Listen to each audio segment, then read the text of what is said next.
Hey everyone, and welcome back to the YouTube channel. So the GAT is coming up very soon for Victorian students, and that means that you might be wondering what you need to do well on that whack test. In this video, I'll be giving you guys a complete guide to the GAT, including information on what it's used for, specific tips for the test as a whole, and specific tips for each of the sections. My name is Emil and I'm a first year medical student studying at Monash University, and I graduated from high school last year, which means I sat through the GAT last year as well. I got an ATAR of 99.8 and I'll put my GAT scores up on the screen right now so you guys can decide for yourselves whether you want to trust me or not. As I'm filming this, we're in the middle of our 7-day lockdown in Victoria, and my heart goes out to all of you school students, and I hope that the lockdown ends quickly and that we can get back to normal life as soon as possible. So that you guys can skip to whatever section of this YouTube video you might like to, I'm gonna put the timestamps on screen now, and I'll also put them down in the video description. Since I love you guys so much, I've actually put some links to some videos from different channels that also explain the GAT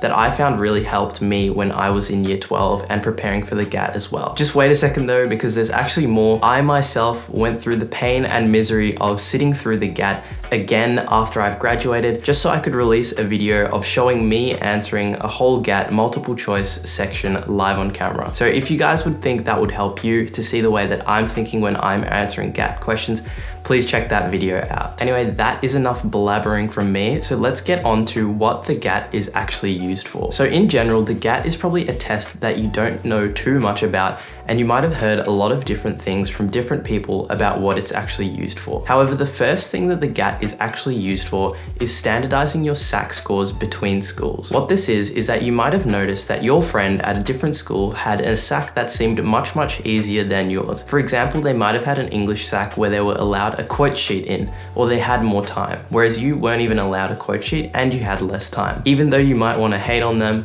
VCAA knows that these differences occur between schools, so part of the reason they use the GAT is to account for the differences between SACs between schools. Since the GAT is a general achievement test, if your friend's school and your school on average had a similar GAT performance, then VCAA will know to account for the differences in easiness of the SACs between the two schools. This is why the GAT is fairly important, because it will mean that your school's SACs are taken seriously and weighed up against the other school's SACs as well. The other thing the GAT is used for is making sure that your exam performance makes sense. Now, what happens at the end of the year is that your exams are usually marked by 2 or more examiners. Now, this usually works well because the examiners tend to give similar marks, but in the case that 2 examiners give 2 very different marks for your exam score, then they will bring in a 3rd examiner, and they will also compare that exam score against your GAT mark. If your exam score is low, for example, and your GAT mark is high, then your GAT mark can actually bring up your exam score and benefit you. This essentially means that the GAT is used as a triple check to make sure the examiners haven't made any mistakes in marking your exam. The final thing the GAT is used for is derived scores. So derived scores are used when a student might miss their exams for serious legitimate reasons,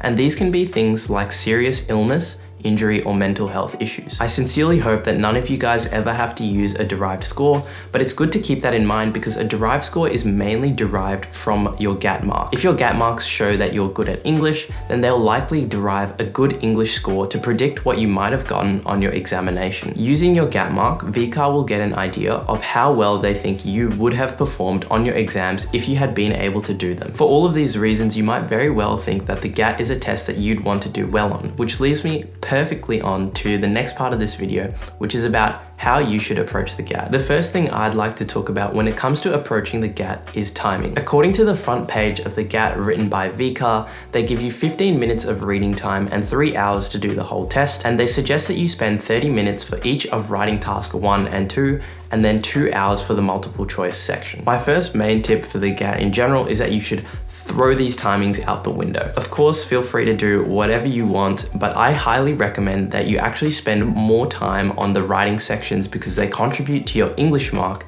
and less time on the multiple choice section. Specifically, I think you should spend around 1.5 hours or less on the multiple choice section, and then around 45 minutes for each of the writing tasks. The reason I say this is actually linked to the second tip that I have for you guys, which is that you should use your reading time in the GAT to do some multiple choice questions. In the GAT, you actually have a huge amount of reading time, 15 minutes, and I highly recommend that you use this time to approach the multiple choice questions. The reason I say this is because I think it's so much easier easier to do maybe 5 to 10 multiple choice questions in 15 minutes of reading time than it is to try and plan 2 essays doing 7.5 minutes for each essay in reading time. Starting with the multiple choice section and doing the first 10 questions, for example, in the 15 minutes of reading time you have, means that you actually have 1.5 hours to do the remaining 60 of the 70 multiple choice questions. Doing these timings will actually mean that you have a lot more time to do your writing tasks, and the multiple choice will feel less stressful at the same time. The third thing I'll talk about in terms of tips for the GAT in general is that you should definitely bring in a dictionary and ruler into your GAT. A dictionary is really helpful in the GAT because often in the multiple choice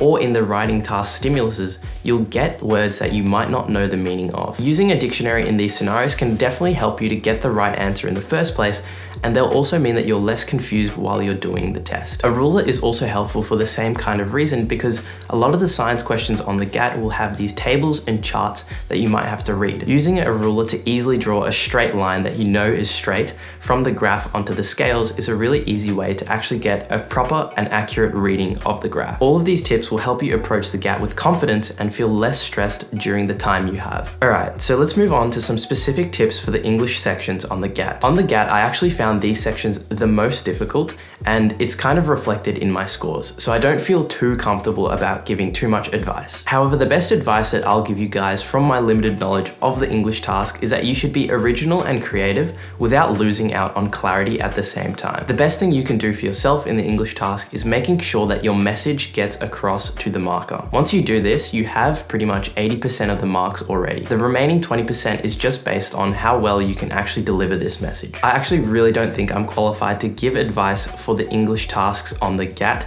so what I've done is I've linked to 1 or 2 videos in the video description from the English lab, which I felt did a really good job of explaining the writing tasks to me when I was in year 12. If you watch those videos and focus on the clarity of your writing, you'll be more than set to do perfectly fine on the writing tasks on the GAT. Okay, so let's now move on to some general tips for the multiple choice questions on the GAT. The first tip I have for you guys is that you should definitely try first eliminating options on the GAT. It's much easier to answer a multiple choice question correctly if you eliminate 2 answer options that are obviously wrong, and then you're left to pick between 2. This strategy in general works really well for the English and humanities questions because often there'll be 2 words that don't apply to the answer at all. And once you eliminate them, it's much easier to choose between 2 answer options that might be similar, but one has a slight nuance that actually leads to it being the answer. My other tip for the multiple choice section is that if you're given questions with diagrams like charts, tables, or graphs, be sure to read through them very carefully and to understand what they're saying. When you're doing this, make sure you have a really careful look at the axes and the units that they use in the question, because that's a really common way they trick people to getting the wrong answer. All of these tips for the GAT should help you guys approach the writing tasks with confidence and also smash the multiple choice section. I hope you guys found this guide to the GAT comprehensive and thorough, and if you did, please leave a like on the video or subscribe to the channel as it really helps me grow. Make sure to check out the video of me doing the GAT multiple choice section live on camera, and as always, thank you guys so much for watching, and I'll see you all next time.